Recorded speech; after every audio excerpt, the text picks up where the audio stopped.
हम अपने घर की एक केयरटेकर होती है और उस हाउसवाइफ के किरदार को जो हम सब प्ले करते हैं, चाहे वो मैं हूं या जिनको आज हमने सम्मानित किया वो हो या घरेलू महिलाएं हो या कोई भी हो, उस किरदार को कभी भी हमने धन्यवाद नहीं दिया। उस किरदार को कभी भी हमने वो सम्मान, वो प्यार नहीं दिया जिसके वो हकदार हैं। तो सबसे पहले अपने घर में जन्म से लेकर के परवरिश तक अपने अपनी माओं, दादियों, चाचियों, मामियों, मौसियों और हर उस महिला की हम लोग याद कर लेते हैं जिनके दम पर आज हम यहाँ खड़े हैं और आज ये बात कर रहे हैं और आपसे ये बात सुन रहे हैं। और आज हम सभी जानते हैं कि महिलाओं और पुरुषों दोनों के लिए पढ़ाई की क्या अहमियत है, शिक्षा कितनी जरूरी है। यहाँ बैठी जितनी भी माताएं हैं वो सभी इस बात से अग्री करेंगी कि सबके दिमाग में एक चीज तो क्लियर हो कि बेटा हो या बेटी हो, उसको स्कूल तो भेजना है, कॉलेज तो भेजना है। कोई ऐसा है जो ये सोचता है कि बेटी को नहीं भेजना है, बेटी पे इतना पैसा बर्बाद नहीं करना है? नहीं सोचता है। बिल्कुल उसी तरह आज मैं भी अगर आपके सामने खड़ी हूँ तो मेरे परिवार का, मेरे माता पिता का, टीचर्स का इस सफलता में बहुत बड़ा योगदान है और शायद सबसे बड़ा योगदान है। अगर मुझे वो अवसर प्रदान नहीं किए गए होते, मुझे कभी घर के कामों में व्यस्त नहीं कर दिया गया होता, ये नहीं बोला गया होता कि अरे आज कोचिंग छोड़ो, आज घर पे मेहमान आ रहे हैं, तुम खाना बनाने में हमारी हेल्प करो, तब मैं शायद उतनी मेहनत से, उतनी लगन से पढ़ाई करके यहाँ तक नहीं आ पाती और आज आपसे बात नहीं कर पाती। तो यहाँ पर उपस्थित जो भी माताएं हैं, हमने समान अवसर तो दिए, लेकिन इसके साथ साथ मैं एक चीज और आपसे साझा करना चाहूंगी। मुझे पर्सनली खाना बनाने का बिल्कुल शौक नहीं है, ये मैं पर्सनल लेवल पे आपसे शेयर कर रही हूँ। मुझे खाना बनाना बिल्कुल अच्छा नहीं लगता, न केवल आज से, मुझे बचपन से अच्छा नहीं लगता। मैं कभी अपने घर पे किचन में एंटर नहीं करी, लेकिन मेरी मम्मी हमेशा मुझे बोलती थी कि बेटा देखो, चाहे जो बन जाओ, खाना तो बनाना ही पड़ेगा। मैं बोलती थी नहीं, मैं तो कुछ बन जाऊंगी, मैं घर पे अपने मेड रख लूंगी, कुक रख लूंगी, मैं खाना कभी नहीं बनाऊंगी। तो उनका कहना था कि अगर खुद नहीं बनाना आएगा तो उससे भी नहीं बनवा पाओगी, वो भी फिर बेकार खाना बना के खिलाएगी, जो भी होगा। लेकिन उन्होंने मेरे भाई से कभी ये बात नहीं कही कि तुम्हें भी खाना बनाना सीखना बहुत जरूरी है,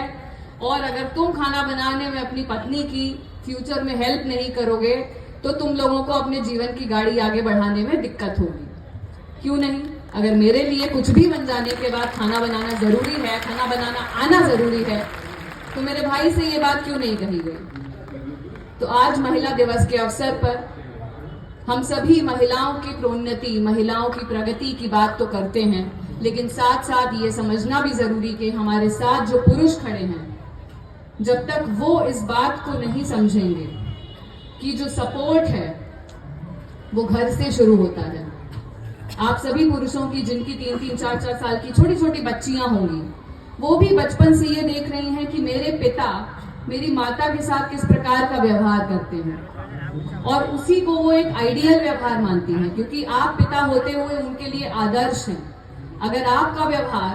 अपनी पत्नी के साथ अच्छा नहीं होगा, अपने घर में रहने वाली अन्य महिलाओं के साथ अच्छा, आदरपूर्ण नहीं होगा, तो वो यही सीख लेंगी कि शायद यही नॉर्मल है, शायद महिलाओं के साथ यही होता है, and this is the normal behaviour, और वो अपने फ्यूचर में भी लोगों से उसी व्यवहार की आशा रखेंगी। तो आप पति वैसे बनिए जैसा आप अपनी बेटी के लिए पति चाहेंगे, चाहे खोजेंगे। ये बहुत बड़ा लेसन है, और जो हमारे जीवन के मूल्य हैं,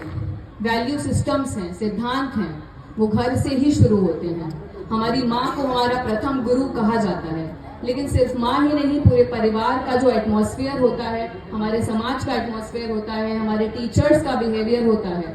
वर्क प्लेस पे जिस प्रकार से महिलाओं के साथ व्यवहार होता है, वो सभी चीजें इन्फ्लुएंस करती हैं। जो बच्चे जब विद्यालय में जाते हैं, विद्यालय में भी यदि वो देखेंगे कि जो मेल टीचर्स हैं वो फीमेल टीचर्स के साथ एक पर्टिकुलर तरीके से व्यवहार कर रहे हैं, उनको उतनी तवज्जो कहीं कहीं नहीं दी जा रही है जितनी कि मेल टीचर्स को दी जा रही है। हेडमास्टर कोई यदि पुरुष है, वो फीमेल टीचर्स के साथ अच्छा बर्ताव नहीं कर रहे हैं, उसको भी वो बच्चे आत्मसात करते हैं। लेकिन यहाँ मौजूद जो बच्चियां हैं उनको मैं यही संदेश देना चाहूंगी कि आप सभी को कभी किसी और को ये बताने नहीं देना है कि आप किस काबिल हैं और किस काबिल नहीं हैं। आप उतनी ही काबिल हैं जितना आप अपने दिमाग में, अपने मन में अपने लिए अच्छा सोच सकती हैं, उतना ही अच्छा आप कर सकती हैं। सारी ताकत हमारे दिमाग में है, ना कि किसी की बाजुओं में। अक्सर ये कहा जाता है कि कोई बात नहीं, मेंटल स्ट्रेंथ होगी महिलाओं की, लेकिन फिजिकल स्ट्रेंथ तो पुरुषों में ही होती है। और आज हमने जहानाबाद की नेशनल लेवल की भारोत्तोलन की खिलाड़ी मोनिका को यहाँ पर सम्मानित किया है, जो इस बात की जीती जागती उदाहरण है कि चाहे फिजिकल स्ट्रेंथ हो, मेंटल स्ट्रेंथ हो, विल पावर हो, सक्सेस का कोई भी क्राइटेरिया हो, किसी भी क्राइटेरिया में कोई महिला किसी पुरुष से कम नहीं है। और ये बात न केवल महिलाओं को समझने की जरूरत है, बल्कि उससे ज्यादा जरूरत है हमारे पुरुषों को समझने की, हमारे बच्चों को समझने की, साथ में पढ़ने वाले लड़कों को समझने की, कॉलेज में जो साथ में क्लासमेट्स हैं पुरुष, उनको ये समझने की आवश्यकता है कि उनके साथ में पढ़ने वाली लड़कियों को भी उतनी ही इज्जत वो डिजर्व करती हैं जितना कि आपके घर में रहने वाली आपकी बहन